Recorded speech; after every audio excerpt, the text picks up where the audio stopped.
Hey, welcome to Thinking Green. I am here today with Omar Scott Antar, who has been on the show before, and most recently in January, I believe, very close to the nuclear doomsday clock being advanced and the anniversary of the entry into force of the treaty on the prohibition of nuclear weapons. And not quite coincidentally, over the past few days, we have also commemorated the U.S. dropping of bombs on Hiroshima and Nagasaki in 1945. So we're here talking again. Welcome, Omar. And before I think I do want to start and talk about nuclear issues, but do you want to start and just say a couple sentences about Connecticut Palestine Alliance and how you got started and why you got started? Sure. The Connecticut Palestine started in January of 2024. So that's just a few months after the October 7th, 2023 attacks in Gaza. And we started really to be like a venue for people who want to engage with in particular, public officials and public policy, as well as the media and the general public. Because other groups shied away from interacting with public officials, and that's kind of our bread and butter. Our most frequent activities are vigils. We have three in Connecticut on a regular basis: Mondays, Tuesdays, and Thursdays. Mondays at noon in Bridgeport at 12 p.m. at the Metro North train station.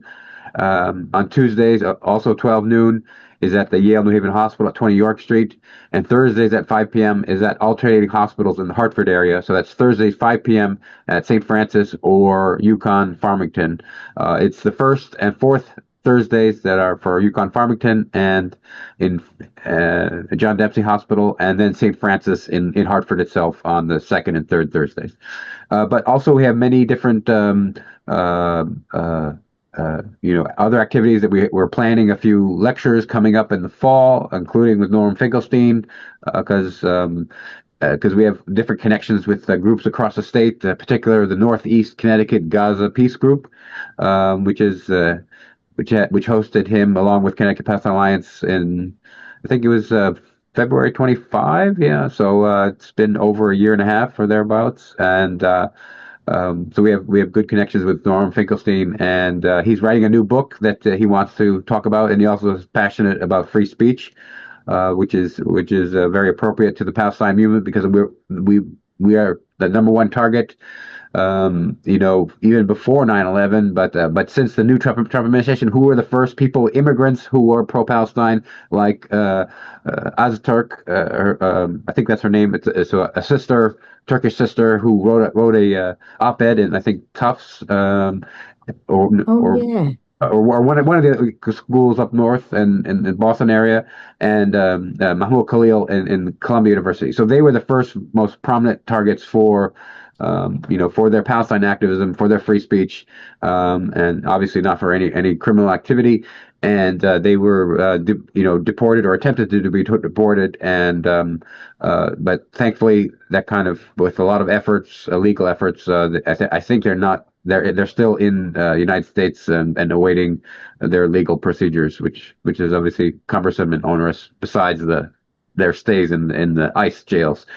So there's a lot of intersection between the free speech movement and the Palestinian freedom movement, and of course that's relevant to the encampments that were in April 2024 in the Biden administration, and actually we're pursuing FOIA. So FOIA is something that Freedom of Information Act, for those who don't know, is something that we are like to pursue, because it's a very powerful tool to unlock the secrets of the state, and what they're doing about the Palestine movement, and divestment efforts. So that's another big avenue of our efforts, both on the state level, and that's in conjunction with Stan Heller of MECC, or Middle East Crisis Committee, And on the city level, most notably New London, which is this relevant to this TV program. But also, I just met CARE Connecticut's head, and he wants to pursue FOIA of the Israeli investments of the cities of Norwalk and Stamford. So it's already growing in terms of our targets of FOIA in the Israeli investments of the different cities. So the state of Connecticut, as the treasurer, in terms has been very good in terms of producing the results of the Israeli investments and describing them in detail. So currently, the as of July 13, 2026 numbers, the total Israeli investments is about $140 million. That's about 139 point something for, but that's up from 106 in January of this year. And so the trend is not getting better, at least in terms of the state of Connecticut. So there's a lot of work to do there. So. Are you having luck with the FOIA in general? Because I know friends of mine who wrote a report on electric boat and how much their corporation is subsidized by the state, by the towns, and that report had so much redacted. I mean, there were pages that were all black. Like the city blacked them out? No, I think it was the state of Connecticut. Really? It was. We didn't do it in New London. It was Colleen Shaddix and Joanne Sheehan who were collecting the information, but it was largely related to Electric Boat trying to, well, debunk really the idea that they're as good for economic development as as the claims are. So far, we've got results from the state of Connecticut on a regular basis over the months, and they've been fairly good. And that meaning Eric Russell's treasurer's office, and the other the city of Hartford, and in particular the police department. They've been responsive. Maybe I need to dig more if they're hiding things from us, which I suspect they are, but they all try to. But at least on the surface, they've been responsive and good. It's good to know. Yeah. And it is, the finances of the state, affect all of us who live here. Yeah. So, you had mentioned when we talked before, prior to recording, that you've been discussing, nuclear weaponry and the growing threat. I think when we met, 6 or 7 months ago, the doomsday clock had been pushed closer to midnight, partly due to the increased threat of nuclear bombings, but also climate change, and the two factors together made our world very dangerous indeed. So they could add AI now. yeah, really, that is true. Because they especially how AI intersects with bioengineering, because theoretically they can devise new viruses and germs just by playing with the DNA sequence, and then it gets created in the lab automatically, and then it becomes a biological threat. I didn't need one more thing to worry about, but it is because my experience looking at AI is that it's not very rigorous. There are mistakes in AI, and yeah, they call them hallucinations. So I really, they're all there. It's not to be used as a single source of information, and it's pretty scary to think that they could be using it for biological research. Yeah. As you mentioned, it's fresh on my mind, the issue of nuclear weapons, and in particular, Israeli nuclear arsenal. So I guess what that's actually very new. It happened in this July 18 and 19, the weekend of July 18 and 19. And there's a report by a person named Brandon Weichert.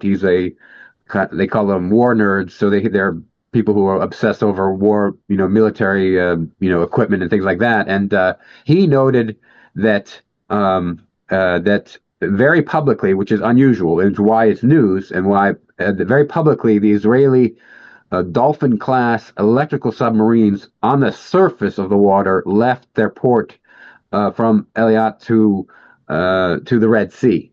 And so Oh, the fact that they were at the surface and not submerged in secret was that they were deliberately broadcasting their presence. And what's unusual about these Dolphin class electrical submarines is that they have capacity for 16 cruise missiles. And these cruise missiles, as per this reporter, can be nuclear tipped. So this is the nuclear, part of the nuclear triad of Israel being very publicly broadcast, and as since it is publicly broadcast, it is a nuclear threat. And so the last line of the article by this guy Brandon Weichert, he said that this sort of new type of war that we're entering in the Iran war, may be the beginning of the nuclear genie being out of the bottle. And so that's very worrying. And also, so that happened in a weekend in July, about a month, less than a month ago. And also there, but even more recently, in terms of the United States, there is a policy. There's a guy named Colby. He's like the grandson of the former CIA director. So he's not William Colby, he's something Colby, but he updated the nuclear policy of the United States, in which they emphasized that they want to prioritize or lean in towards tactical nuclear weapons, or at least bolstering that arsenal. So that's again, it's another threat to human civilization, and that the United States, especially since I think they see that they're failing on the conventional level in Iran and elsewhere. They're relying on the crutch of tactical nuclear weapons, at least in the policy terms. Very recently, by the he's like the some chief of policy in the Pentagon, and also to add to it, Russia their fight in Ukraine. There's also policy gurus within the Russian political ecosystem that are very, actually Putin is actually the moderate in that political ecosystem, and that there are people in the Russian political class that they feel like that given all the attacks by drones by Ukraine that are aided by the United States and Europe, that they feel that their nuclear weapons arsenal is not being respected, and that they don't see deterrence coming from their nuclear weapons arsenal, and so they want to, I guess, push the envelope similarly to the way Colby is, into who knows, maybe do a atomic bomb test, or deploy tactical nuclear weapons, closer or in the theater of the Ukraine war. So all those three, recent events, all I think push that atomic clock even smaller. And so yeah, we're not in good shape. And yeah. no, I have a question though. Now that if Israel is going public, I mean, not that everyone hasn't known that they're a nuclear state for a long time, but if they're really going public, shouldn't that be putting restrictions on what the United States is supposed to be helping them with? Yeah, so yeah, there's two issues. One is what was public is the presence of the submarines. So they didn't reveal that inside the submarine that the 16 cruise missiles have nuclear weapons on. So they did not, officially say that they are nuclear power and have nuclear weapons. Oh, It's just that it's well known in the military okay. circles that these particular submarines that were given to them by Germany have the capacity to be nuclear tipped. And so they have six, but only five are operational. So people know the details of of these submarines and how they work, and with their capacity 16, and that so 16 times 5 is 80. So they have the capacity to deploy 80 nuclear missiles on a moment's notice. And yeah, so but you are correct. If they actually came public about their nuclear weapons arsenal, it does trigger U.S. laws, and which is why U.S. law and or U.S. policy, it remains ambiguous as to whether Israel has nuclear weapons. So you cannot military support countries that proliferate nuclear weapons. So that and so I guess by revealing their nuclear arsenal, Israel would be a nuclear proliferator, and technically by that law, they would be ineligible for military aid. And but that also applies to the Leahy laws, which if you engage in grave human rights abuses like genocide, you should also not get military aid, but they still do. So there's always Yeah, and waivers and that's exceptions. been pretty clear for uh, Decades. yeah, decades really, but really inescapable since Yeah. October 8th, 2023. Uh, you know, I had kind of a revelation on October 8th because, I lived in Israel 50 years ago, 55 years ago, and one of my sons was born in Israel during a war, during the Yom Kippur War in 1973, and no one who was in a hospital neonatal ward would have considered being in a targeted area. So, on October 8th, when Israel, targeted newborns and medical personnel, it's like this can't be called a war. And Mhm. so it's been clear, you know, from before that too, the ethnic cleansing, but Yeah. that I thought to me made it pretty obvious, although not a lot of people I couldn't convince many people back then. I think Israel has been showing its colors so blatantly lately that there is some pushback, just not the right people always. Yeah. Yeah. Yeah,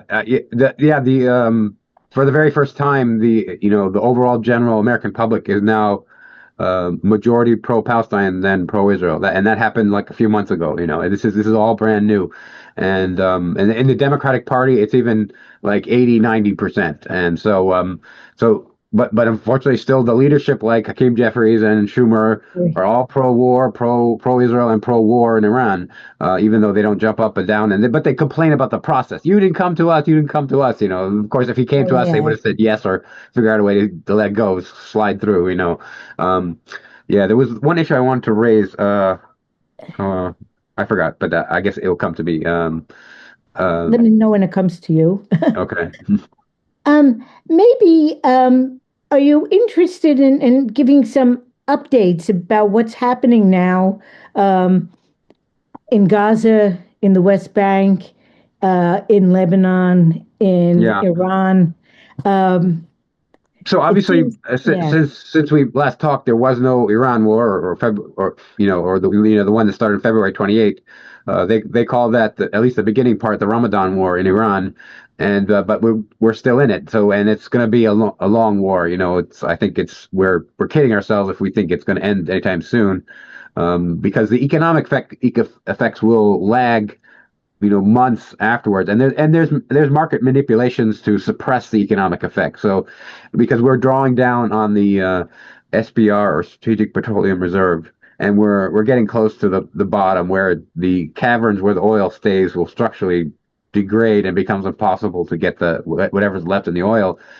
And once that those SPRs become, and also once China starts buying oil on the market, that's actually kind of key to our gas prices have risen, but not astronomically, and that is because China reduced its oil purchases by almost 40%, and I think that's a very strategic wow. choice by China, and there may have been even quid pro quos because Trump met the Xi in China, and may have had some kind of deal where because it allowed some political space for Trump to engage in his war by not having astronomical gas prices. But obviously, China may have gotten something else. People suggest, I have no proof of this, that they may have gotten a lot of gold. Because the reason they say that is because if you look at the exports of the United States in these past few months, the item that has the greatest, monetary value is ironically gold. Where is that? So gold is fleeing the United States. Where to? We assume China, but Wow. that's kind of in speculation. But in any Yeah, case, well, the price of gold is really high right now. yes, but yes, and probably will get higher. Yes, but the Wow. point being that there's been a window of artificially depressed gas prices that's most likely going to end very quickly within weeks or at least a month because of the SPR and because of China's behavior. And so once that happens, politically it'll be impossible for the Republicans to Yeah. to maybe continue the war. We don't know, because it's very difficult for any political leader to admit defeat, and they have to be really, punished for that to happen, and Trump's behavior does not, it does not flow that he accepts defeat very easily. No, the U.S. is actually it's frightening. You think about Iran, you think about China, and there are people who are real strategic thinkers in those places. And here, it's like everything is you just take a sledgehammer to it. You just Yeah. cause destruction, and there's no strategy behind it. Exactly. There's very little strategy or thinking. It's all reactive, and it's whatever whim that Trump has, and he had a conversation with Tucker Carlson, and which was reported in the New York Times. He said it always works out. Well, this is the one case where it doesn't work out. Yeah, it For might not a work rich out. white man, for most of his life, that's true. It would work out because of his privileged class and Sure. race and everything. And but this is the one case where he ran into a trap, and they call it an escalation trap, and it's not going to work out for him. And the beneficiaries are China and Russia and Iran to some degree, of course, but they suffer, of course, from the bombing, particularly at the beginning of the war. And but we all suffer, prices, both food as fuel as well as food, and it's particularly harsh on those who depend on the urea, the fertilizer that comes out of the Gulf, which would include Africa and Asia. And so, there are a lot of innocent people across the world that will suffer. It's amazing how hydrocarbons in the Gulf are intimately connected with the survival through food of and fertilizer of large portions of the human population. And so, like I said, these effects are lagged for months, and so we won't see it for a long while. But it's people say that we're going to see it in the next year or so, and it's going to be horrific. Well, I do think we're headed for very scary times, and unfortunately, I think a lot of people who are making these foolish decisions are fairly insulated from the impact of them, and it seems more and more the case that there's really, I don't know, no empathy or anything for what people's suffering might come out of it. Yeah, yeah. You There's know, no strategic planning, and it's kind of amazing it's gotten this well for them so far, and but I don't think it will remain so well. Oh yeah, um, so I do want to update the most recent events in sure. the Iran war. So I think yesterday or 2 days ago, Iran put out their kind of renewed demands, that kind of made more explicit on the memorandum of understanding their conditions um, uh, for the talks or the ceasefire. And in the past, the first memorandum of understanding a month ago, the first clause mentioned Lebanon, and it obviously refers to the Israeli occupation of Lebanon. It mentioned Lebanon 3 times. So very obviously, the Iranians, wanted to uh, force Trump to force the Israelis to withdraw from Lebanon, but they implied other fronts as well. Now they're explicit.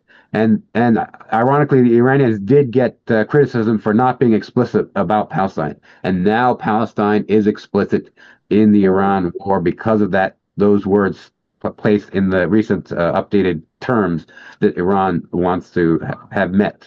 And of course, they include other things like stopping the sanctions, reparations, relief of the sanctions, if I mentioned that, and other various economic things, but and obviously cessation of the blockade and bombing and threats. But at least in my perspective, as the Connecticut Palestine Alliance, the mention of Palestine explicitly, but they also included other places. So obviously Lebanon, Palestine, but also included Yemen and Iraq. And so it's basically all the resistance groups of the area were included explicitly, and so, but not all of them are Shia. So obviously, people assume that that one exception to that Shia rule is, of course, Palestine, because there is not a very large Shia population in Palestine, and but they included it, and so getting to the Israeli response, obviously they kind of people have said that Netanyahu deliberately spit in the face of Trump because it seems that Trump is trying to paper over his responsibility to force Netanyahu out of Lebanon and Gaza, which is, as we just said, the necessary conditions for a ceasefire. So he spit in their face because he's running for election in October, and he said that he will not withdraw from Lebanon or Gaza.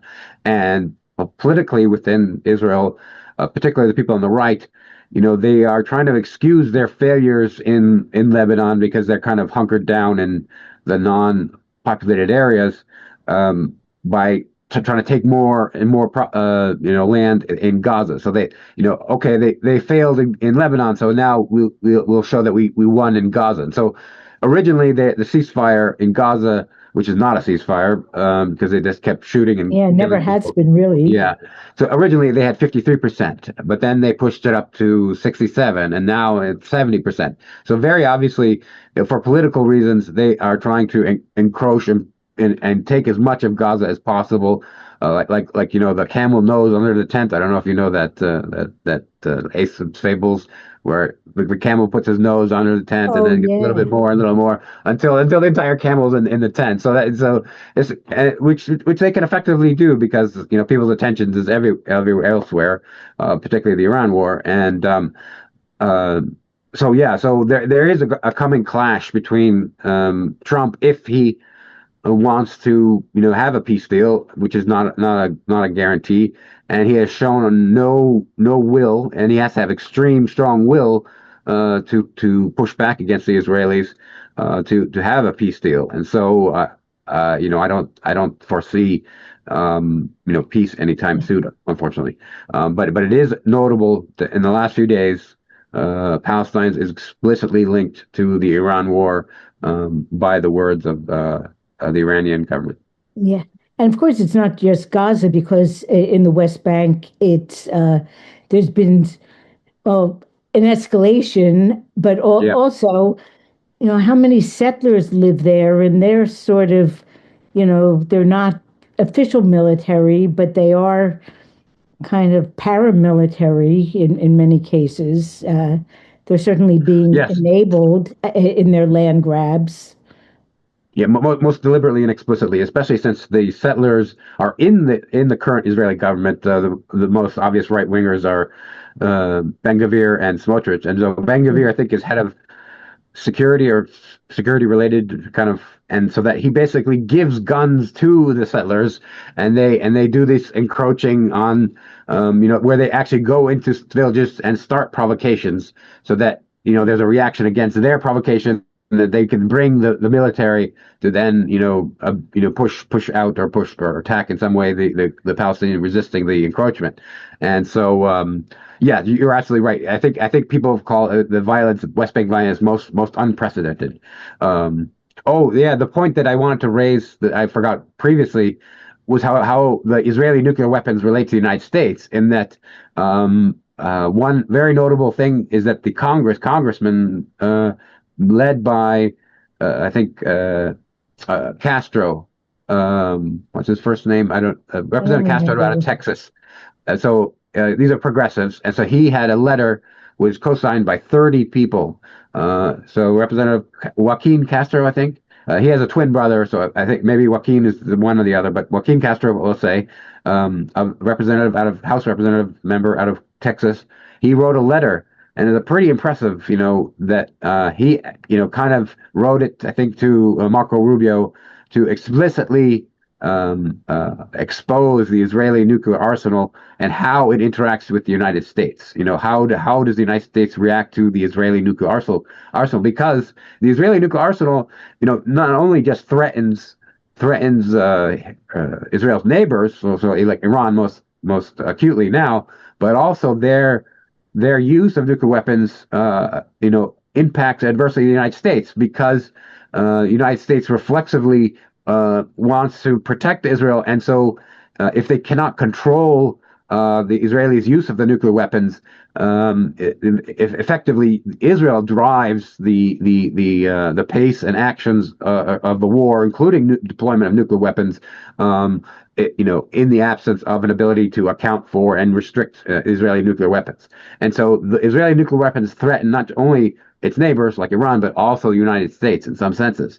And some really hard right wingers, they've noticed the tensions or possible tensions. I think it's fake, but the possible tensions between Trump and Israel and Netanyahu, and they even said that their nuclear weapons threaten the United States. So that is a very new. It's very unusual. But these are the real extreme wackos, like Jonathan Pollard, I think, and he's running for office, and he's a traitor of the United States, but he has since gone to Israel. But he threatened the United States, rhetorically. Obviously, he's not in control of nuclear weapons, but if he were, and in his political program, if he were, he was threatening the United States with the Israeli nuclear arsenal. And so that is something that's just like off the charts. It's new Oh. and dangerous. Yeah, although I guess this sort of silver lining is that the American public seems to be let not so completely in denial about Yeah, it. There yeah, are people who are, but when you have the Israelis actually, being very upfront about being threatening, yeah, and I was seeing one thing recently that I don't know, some Israeli was, saying, "Oh yeah, one Israeli life is worth a million of other yeah, people's yeah. lives." I mean, this is like crazy master race stuff. Yeah, it And used to be 1,000, I think. So they it went used to up be a three orders of thousand, but now it's up to magnitude. a million Yeah, or yeah, more. Yeah, so it's. I mean, once you start talking about that, like Israelis as a master race, a lot of moderates would probably think this is sounding a little crazy and scary. yeah, Or I'd imagine but we have a lot of crazy and scary people here who kind of eat it up as well. So I yeah. guess mixed bag. Yeah, yeah, yeah. To add to the gloom and doom, the one other thing that that may be on the cards, especially between now and October and the Israeli elections, is that Israel, in particular, its right flank that seems to be driving the policy, is they want to have a false flag or some incident Right. to start a war, mass exchange of Yeah. missiles between Iran and Israel, but of course dragging in the United States. They want to start a war by doing a false flag at the Al-Aqsa Mosque, and so that there's many commentators have mentioned that they want, because it's the most sensitive site within Israel proper now, because they've occupied it. So that's like a trigger point that unfortunately I think is the red flag that unfortunately will indeed probably initiate serious exchange of missiles. Whether they'll include nuclear missiles is another question. Now, for people who think of it, and I think it's fewer and fewer, but there's still a sense, well, you know, in this country we have a lot of and especially, low income working class people have a lot of problems with housing insecurity, food insecurity, just the wealth gap, um, and it still seems far away to them. I mean, to you and me, it actually doesn't seem that far away because of our personal ties, but to a lot of people, it seems far away. But I think we need to talk about how much this influences us in the United States and on a day-to-day basis. Yeah. So the most obvious impact will be energy prices, but it also energy prices are priced, and at least when we buy it, in dollars, and so the U.S. debt is a threat, but in how it is, as a good MMT theorist, it's not Yeah. the debt itself, but it's the inflation and how the money is spent. So if the U.S. federal government money is spent to actually produce economic activity that Right. benefits the Yeah. population, that spending is not adverse, but it's actually beneficial. But if you spend it on wars, as we do, or even wasteful waste like Medicare fraud waste, and our healthcare Right. system or sick care system is extremely wasteful. So those are the kind of like the three biggest budget items of the U.S. federal government is military, Medicare, and Social Security. Social Security is actually separate because it has its own funding mechanism, but it's regressive, that can be easily fixed by raising the cap on the Social Security taxes. But so that's a separate thing. So basically, it's Medicare and military, and so our general economic system, that you can't blame it on Trump. It's our system for decades has been very geared towards those with assets. And so, if you have money, you sit on money, you can grow that money. So it's, capital gains are taxed much less than Right. wages. And so, unfortunately, we have a very regressive and oppressive system in that sense. And, and we're seeing the result of that in a K-shaped economy where the people at the top, improve, and their spending supports the economy, whereas everyone else suffers and gets harder and harder for them. Yeah, as a matter of economics, our ability to purchase, our lifestyle, even the basic stuff, through our dollars gets degraded through inflation, year after year because of this wasteful spending on the military that has been geared towards, especially since 9/11, towards it's hard to say it otherwise, to defend Israel. I mean, Yeah. Netanyahu was in Congress, and there's a very famous video with Kucinich where Kucinich asked him, meaning Netanyahu, who was speaking in front of Congress, are there a list of other countries you'd like to invade? And he gave the whole list, and Wesley Clark also mentioned there's 7 countries, and of which all of them have been attacked or affected in some Right. ways, and the final of which is Iran, of course. And so Iran saw that, obviously, and have been preparing for 20 years, and so far they've been successful, in holding their place against it so far. Well, I think about that, and you were talking about China, and I do think that if we continue to spend on things that aren't productive, I mean, China's being you know, pretty strategic about Yeah, yeah, their spending for development. yeah. And so what's Talking about going to Greens, happen? BRICS, could make the dollar, lose its dominance on the yeah. globe, in the globe. And, I don't know quite how that will affect our everyday lives, but I'm pretty sure it will. Yes. So, speaking of thinking green, you don't intellectually associate the Communist Chinese Party with environmentalism, but effectively they are one of the biggest environmentalists by their policy of dedicating tons of resources and political will to build up their renewables. And they may or may not have been environmentalists, but maybe they were just Yeah. purely strategic on their vulnerability on fossil fuels. Yeah. And so they've been the most prolific.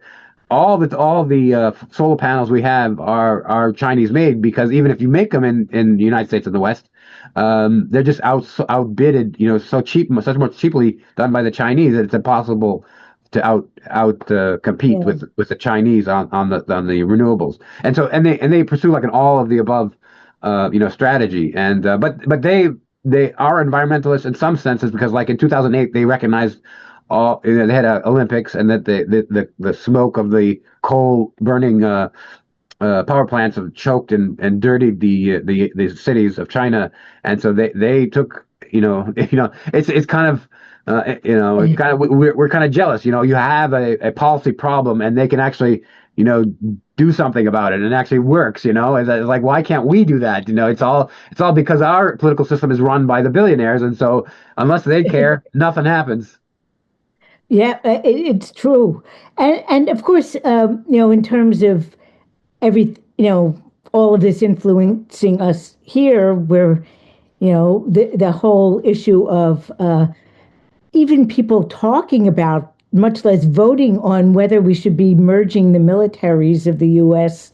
and Israel is so, Yeah. almost like a science fiction horror story. Yeah, yeah, and so they're the NDAA, which is the annual legislation that has to be passed for the budget of the military to persist every year.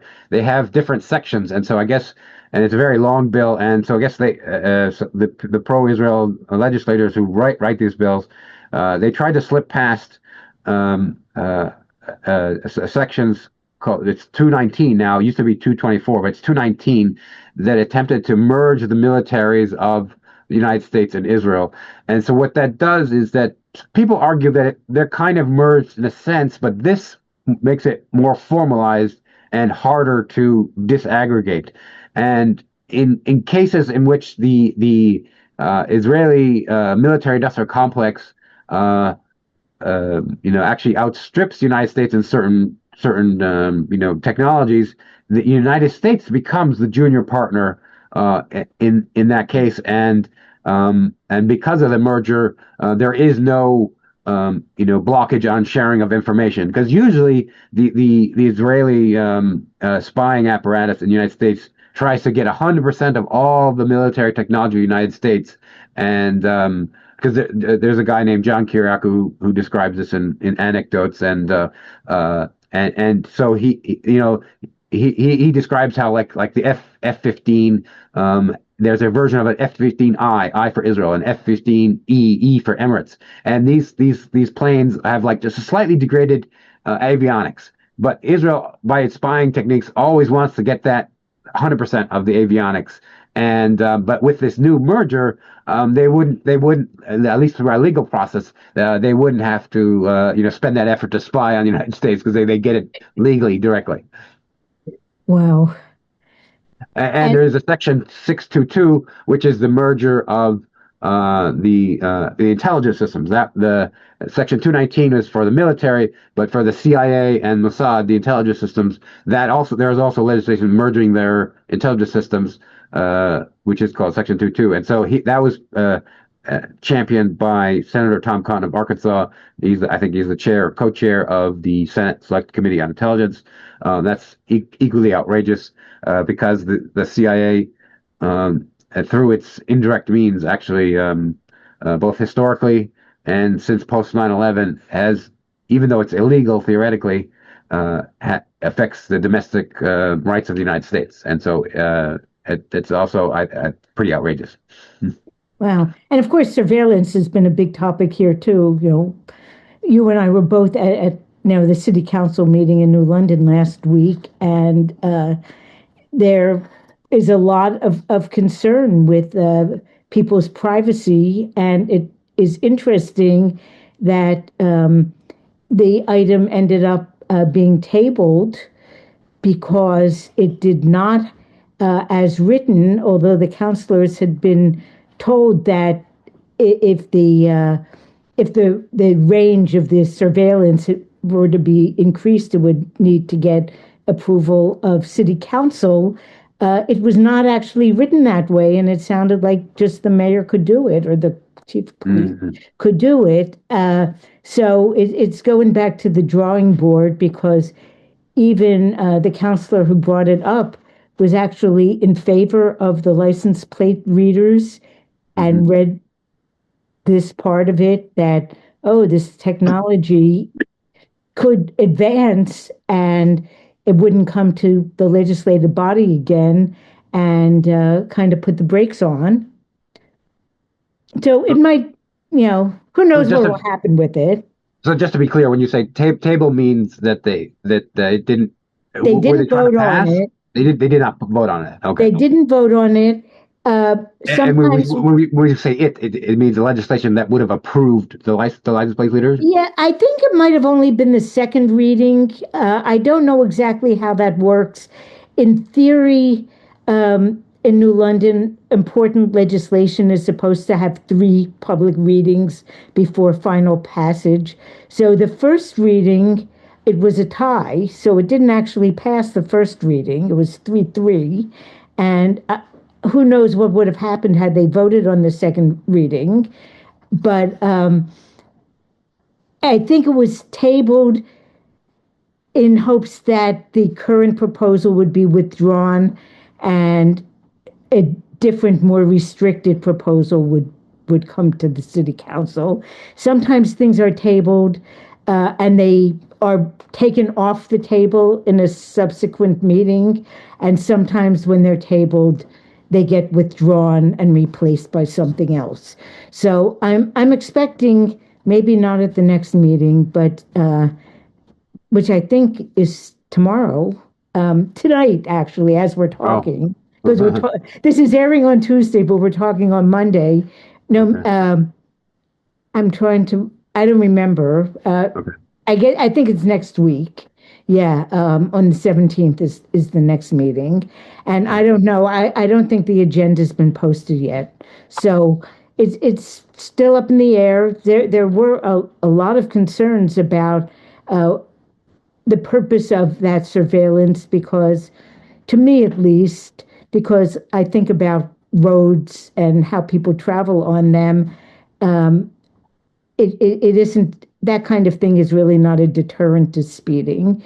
That Yeah. if that they might want to make money off of people speeding by sending them tickets in the mail, but Yeah. it actually doesn't slow the traffic very much. Yeah, as per our concern about privacy, there are cases in which, police regularly abuse, and we just know about the cases that we know about because they Right. got so egregious.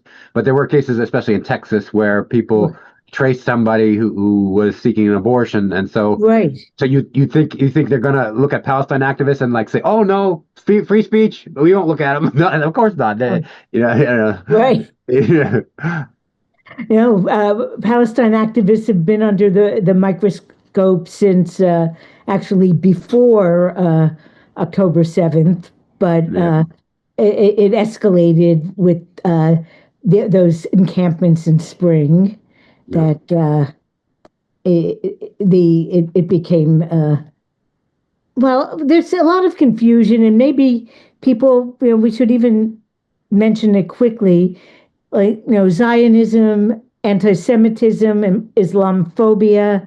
It's like these Zionism and or anti-Zionism has really nothing to do with anti-Semitism, but anti-Semitism and Islamophobia are actually, except for the people who are, well, some people are the same people who are both, but Mhm. in some cases it's just you're targeting one or the other. But Yeah.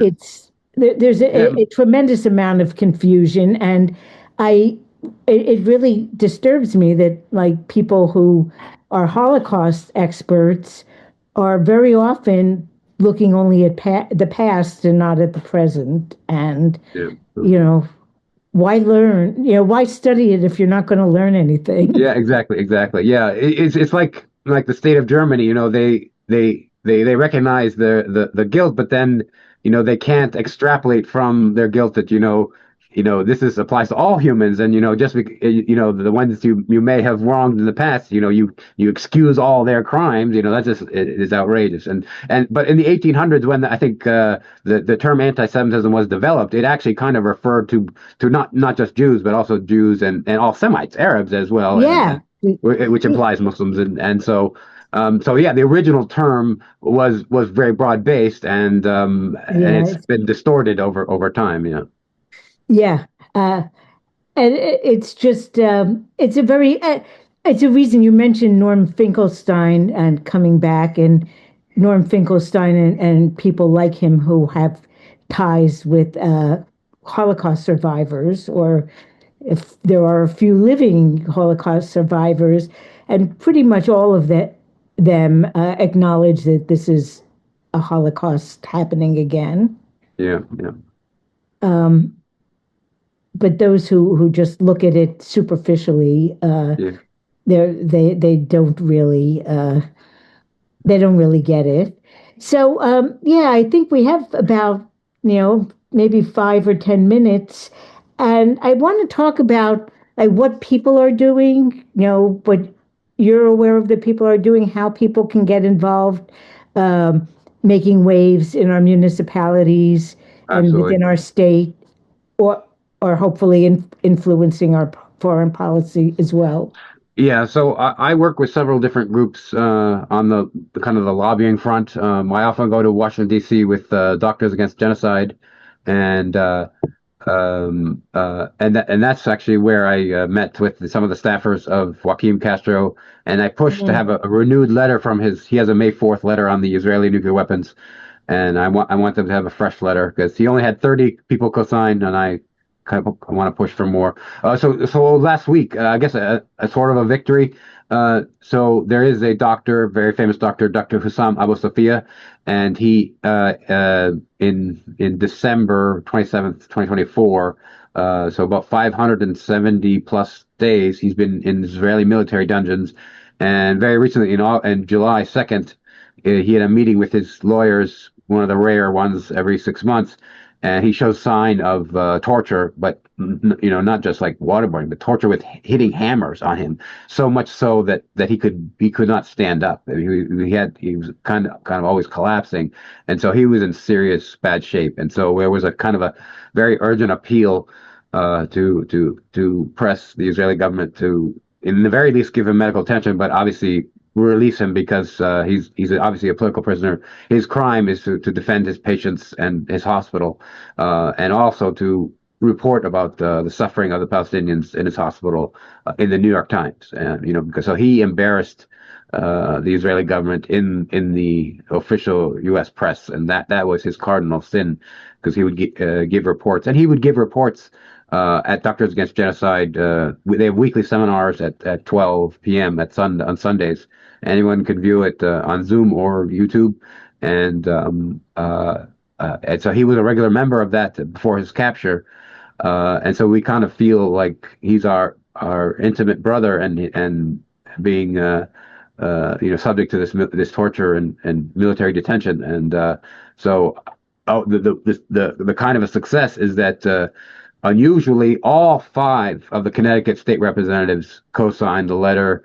It was led by Jamie Raskin of Maryland, asking for his release, and because that is unusual in the state of That is Connecticut. They're very hesitant on Palestine issues. The one slight exception in the last 2 to 3 months is Johanna Hayes. So she's kind of our beachhead. Actually, relevant to Ahmed Darwish.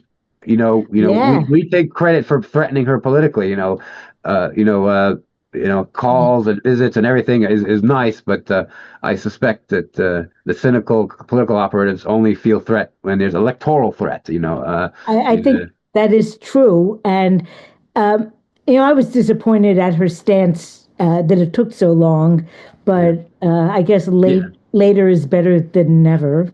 Yeah, yeah. The one change on her is the Block the Bombs Act, to be specific, because obviously there's a million things they could do be much better on, and that's HR 3565 that blocks the bombs, and yeah, and but also she was actually ironically like the second Connecticut representative to co-sponsor or to co-sign the letter for Dr. Hussam Abu Safia, the first being Jim Himes, the CIA guy. Who would have Wow, that known? Well. who'd have guessed? Well, the Connecticut Palestine Alliance is kind of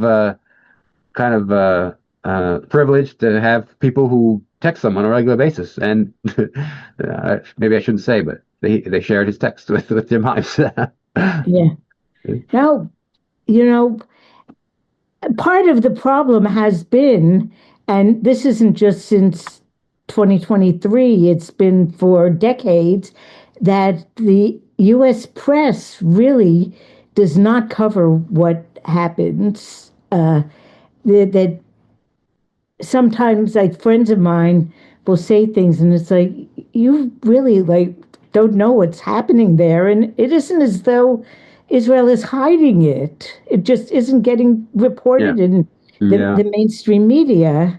Um, you know, Which is yeah, which is a good point that the mainstream media, its viewership is going down and it's being replaced by alternative media, independent media like shows like Thinking Green. And yeah, obviously, that's a silver lining in that the media landscape is changing. Maybe not strong enough to encompass the baby boomer Republicans who unfortunately control the Republican Party, which is yeah, currently in power. But they're even on the right. There are people like Tucker Carlson yeah. and Marjorie Taylor Greene who have access to their own independent, YouTube shows that are Oh, yeah. making inroads. Not enough because Massey lost, but Well, for the future. yeah, but we're seeing some hopeful signs that it's starting to get through. And I do think it is largely because people are going to alternative media because, I, Haaretz isn't great, but boy, their coverage is better than the Times or the Post or Yeah, yeah. any U.S. media. There's a vast gulf between what's permissible in the United States to say versus the Haaretz, and the Haaretz is more honest and Yeah, they're still it's probably problematic, but yeah, they have but people like Gideon Levy, and they print them. yeah, and it's probably even more honest in a bad sense, but exposing their viciousness in the Hebrew press, the strictly Hebrew press, That's oh yeah, because Haaretz is English, right? it's both. Oh, it is Um, both. Okay, yeah, it prints in Hebrew. okay, Um, but they're exactly the same, or are I they kind don't know. My Hebrew is pretty rusty, I have to of say. okay? And You can't and check this. reading the new and reading the newspaper is something my skills were never that great. I mean, I could labor and read it. So I don't know if it's identical or not. It would be a good question to ask people I know whose Hebrew is better than mine. Mm, But I think even the Hebrew one is more honest than mm, anything we see here. I don't know why, but we're more censored than Israel. yeah, So you mentioned going to D.C. with Doctors Against Genocide, and I don't know if it's because from the beginning of the current crisis, healthcare workers have been particularly targeted, like to an extent I've never seen before. mhm. That healthcare workers in the U.S. seem to be the first, well, maybe not the AMA, but individual, medical practitioners of all sorts seem to be the first people to figure out what was going on and to become very active and vocal. Really? I mean, we're Yeah, privileged in Connecticut to have a lot of strong, doctors, yeah. pushing on this and pushing it for a while. Uh, Maybe it's just isn't Connecticut. Justine McCabe a psychiatrist? Or Yeah, she's a yeah, psychiatrist. yeah, Yeah, and and she's been on this issue for decades. yeah, yeah, um, um, Yeah, yeah. I guess we're kind of biased, and maybe it's just observational bias. yeah, Uh, it could be. But yeah. So what is if someone wants to learn more or get involved, um, where should they go? What should they sure.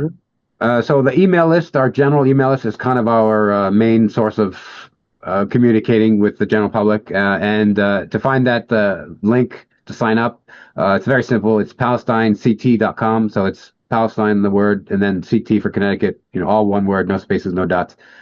.com. And right, like a few lines down, you can find a link to subscribe to the email list. I also have a kind of a version of it on Signal, so people who are security conscious. they want to contact me on Signal. It's my Signal handle is at PalestineCT.01. So it's again that same PalestineCT.01, and that's my Signal handle. So if you have Okay, Signal, I can add that in. yes, And I might be able to share the screen and just show the website briefly. sure, Let's see if I can figure this out. Um, oh, no, it's not making it easy. Sorry. okay, I guess it's not good. I might be able to just get that in though.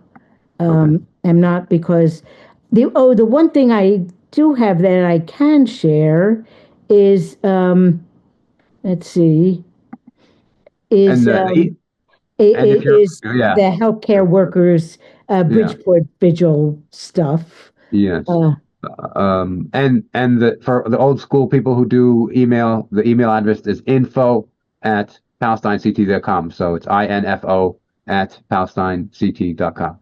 So it's pretty simple.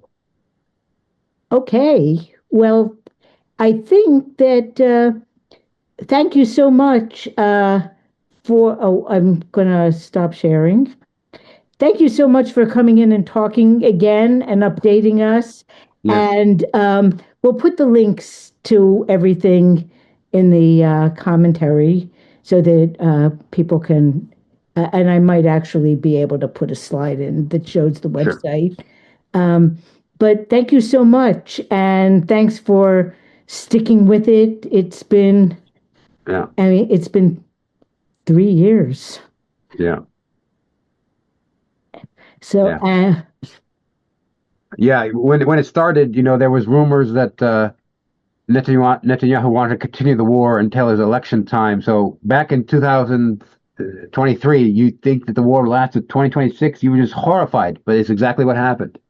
yeah, It may come to a crescendo with the Iran war, because it was Israel that started the kind of involvement of Iran because they bombed a Iranian embassy in Damascus, and so they're the ones who deliberately brought in right. Iran into the equation, which in retrospect seems very stupid because they're failing at the moment, to defeat Iran, and but the cost comes at not only Iranians and Israelis, but also the people of Africa and Asia that will suffer from the blockage of the Strait of Hormuz, et cetera, et cetera, et cetera, and people in the United States and their food and fuel prices, et cetera.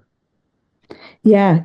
Well, the Iranians seem to be fighting a smarter battle, even though it's not one of their own choosing.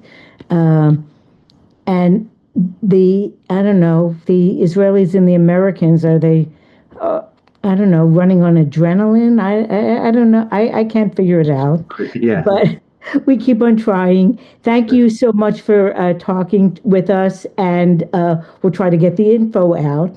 Thank you. Thank you.